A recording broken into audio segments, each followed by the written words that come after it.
تو اللہ تبارک و تعالیٰ ارشاد فرما رہا ہے کہ استصعدون ولا تلوون علی احد اذ تصعدون، کہ جب تم دوڑے چلے جا رہے تھے، اسعاد کہتے ہیں دور تک دوڑنے کو، اذ تصعدون جب تم دوڑے چلے جا رہے تھے، ولا تلوون علی احد اور نہیں پیچھے پلٹ کر دیکھ رہے تھے، والرسول یدعوکم فی اخراکم، اور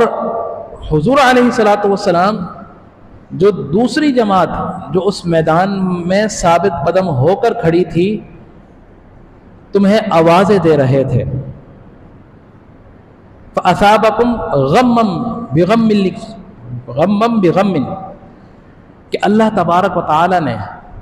جب تم نے حضور علیہ الصلوۃ والسلام کی آوازیں نہیں سنی اور حضور علیہ الصلوۃ والسلام کو جو غم پہنچا تو اللہ تبارک و تعالیٰ نے اس غم کے بدلے تمہیں غم دے دیا، غمًا بغم کئی لا تحزنوا علی ما فاتکم ولا ما اصابکم، اور تمہیں جو غم دیا اس کے بعد پھر کیا ہوا کہ اللہ تبارک و تعالیٰ نے جو تم پر مصیبت آئی، جو تمہارے دلوں میں خوف ہوا، تمہارے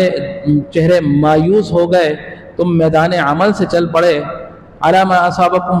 اور اس کے سبب جو چیزیں تم سے، علی ما فاتکم جو چیزیں تم سے فوت ہو گئیں، یعنی کہ جو چیزیں تمہارے پاس نہیں آئیں نکل گئیں۔ تو یہاں پر وہ پورے کے پورے اللہ تبارک و تعالی معاملات بیان فرما رہا ہے کہ جو مسلمان جب جنگ احد کے دوران جب حضور علیہ الصلوۃ والسلام کے حکم کی ادنا سی نافرمانی کرتے ہوئے اس درے کو چھوڑ کر جب نیچے آئے مال غنیمت کے لیے، اور کفار نے جب ان کو پلٹ کر ان پر حملہ کیا اور اس حملے کے سبب جو مسلمانوں کو مصیبتیں آئیں، مسلمان بڑی تعداد میں شہید کیے گئے، اور پھر ان میں سے ایک جماعت یہ تھی کہ وہ اتنی خوف زدہ ہوئی، اتنی ہراس ہوئی کہ وہ میدان عمل چھوڑ کر نکل گئی، اور حضور علیہ الصلوۃ والسلام آوازیں دے رہے تھے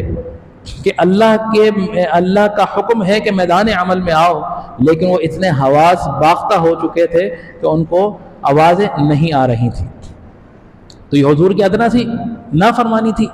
اور اس نافرمانی کے سبب ان پر یہ مصیبتیں آئیں کہ وہ مال غنیمت سے بھی محروم کر دیے گئے، اور ان کے بہت سے اپنے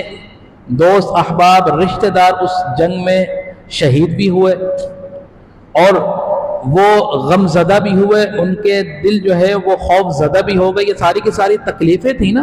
آپ کا اگر دل غم زدہ ہوگا تو آپ تکلیف میں ہوں گے، خوف زدہ ہوگا تو آپ تکلیف میں ہوں گے، اگر آپ کے اپنے پیارا اگر آپ سے کوئی بچھڑ جائے تو آپ کو تکلیف ہوگی۔ تو یہ تمام کی تمام یہ چیزیں مسلط کی گئیں اللہ تبارک و تعالیٰ کی طرف سے، وہ اس نافرمانی کے سبب تھا۔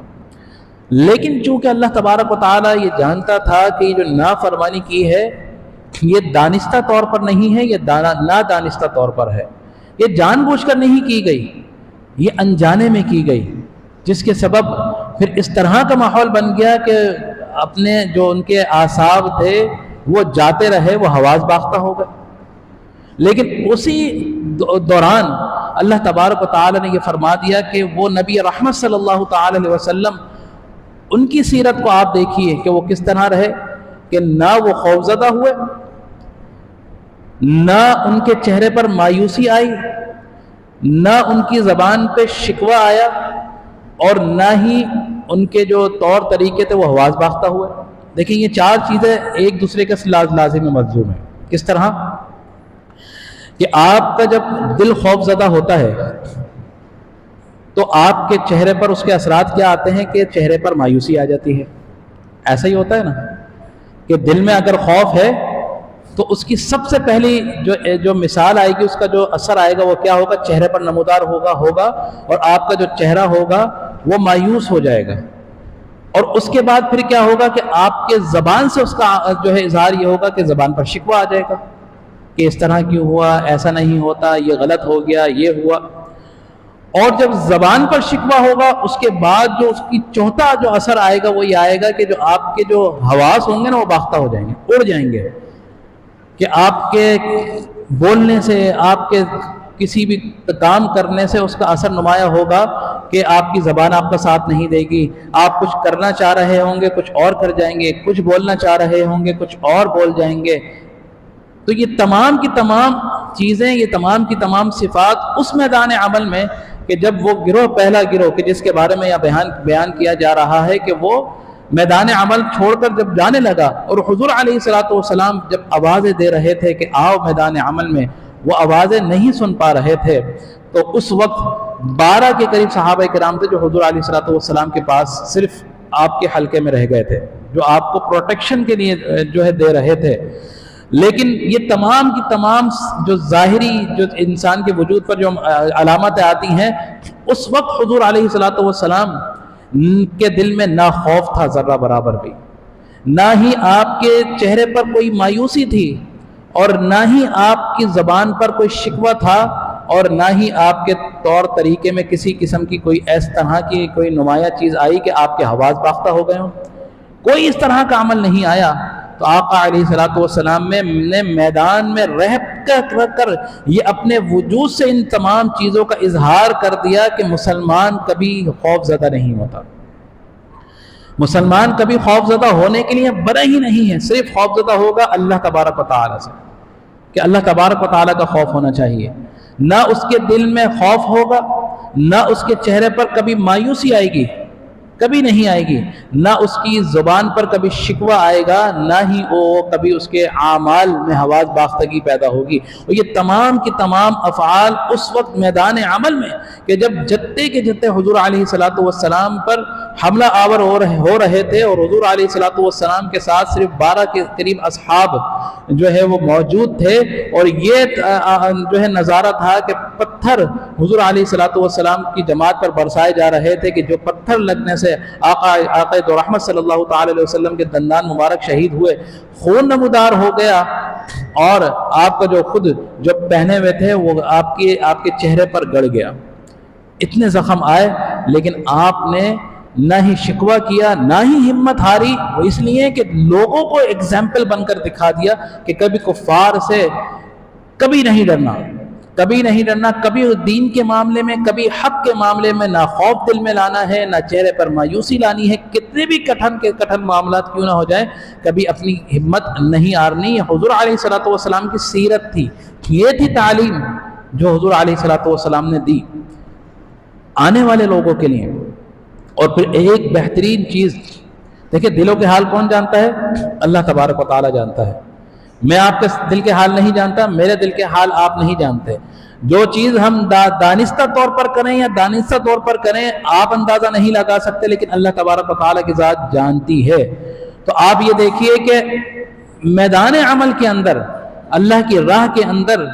اگر کوئی اس طرح کے معاملات ہو جائیں جو ادنا سی خلاف ورزی حکم کی ہو جائے، اور اللہ تبارک و تعالیٰ یہ جانتا ہے کہ یہ نہ دانستہ طور پر تھی، تو اللہ تبارک و تعالیٰ نے انہیں معاف فرما دیا۔ ان تمام جو صحابہ کرام تھے جو اس وقت میدان عمل سے جو نکلے کہ جان بچانے کے لیے نکلے، یا حضور علیہ السلام کی شہادت کی خبر سن کر وہ نکلے، تو جب انہوں نے اللہ تبارک و تعالیٰ کی بارگاہ میں اخلاص سے معافی مانگی، تو اللہ تبارک و تعالیٰ نے انہیں معاف فرما دیا۔ تو لہٰذا اگر ہم سے بھی اگر کبھی کوئی نادانستہ طور پر کوئی اس طرح کے معاملات ہو جائیں، اللہ کے حکم کی نافرمانی ہو جائے، تو کبھی مایوس نہ ہوئے، کبھی دانستہ طور پر ہو جائے تب بھی اللہ سے معافی مانگے، نادانستہ طور پر ہو جائے تو اللہ سے معافی مانگے کہ اللہ تبارک و تعالیٰ میں نہیں جانتا تھا، میں انجان تھا، میں تجھ سے معافی طلب کرتا ہوں۔ تو اللہ معاف فرمانے والا ہے، کبھی اللہ کی رحمت سے مایوس نہیں ہونا چاہیے۔ اور یہی عمل تھا کہ اللہ تبارک و تعالیٰ نے ان صحابہ کرام کو جو اس وقت میدان احد کا میدان چھوڑ کر بھاگے تھے، اللہ تبارک و تعالیٰ نے انہیں معاف فرما دیا۔ اور وہ 4 صفات جو میں نے آپ کے سامنے بیان کی، ہم مسلمان ہیں، ہم آج مسلمان خوف زدہ بھی ہے، آج مسلمان مایوس بھی ہے، آج مسلمان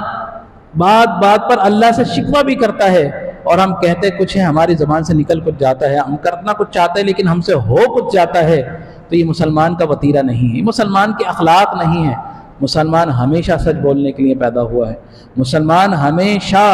جو ہے بہادر بننے کے لیے پیدا ہوا ہے، مسلمان ہمیشہ اللہ کا شکر ادا کرنے کے لیے پیدا ہوا ہے، اور جب یہ تمام صفات مسلمان کے اندر آ جائیں گی تو مسلمان کبھی بھی کوئی ایسی حرکات نہیں کرے گا کہ جو جس کا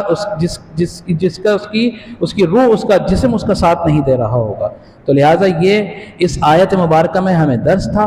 اور جو بہترین نمونہ کہتے ہیں نا لقد کان لکم فی رسول اللہ اسوۃ حسنہ، کہ حضور علیہ الصلوۃ والسلام کی جو زندگی ہے وہ مسلمان کے لیے بہترین نمونہ ہے۔ آقا علیہ الصلوۃ والسلام نے یہ کر کے بتایا ہے، یہ تعلیم کر دکھائی ہے کہ یہ خود آپ نے پہلے کیا، اور پھر مسلمان تاکہ اس سے سبق لے سکیں۔ تو اللہ تبارک و تعالیٰ سے دعا ہے کہ اللہ تبارک و تعالیٰ ہم نے جو کچھ بھی سنا، جو بھی آیت مبارکہ میں نکات ہے، اس پر عمل کرنے کی، اور قرآن پاک کو پڑھنے کی، قرآن پاک کا درس سننے کی، اور اس پر عمل کرنے کی ہمیں توفیق عطا فرمائے۔ آمین۔ وآخر دعوانا ان الحمد للہ رب العالمین۔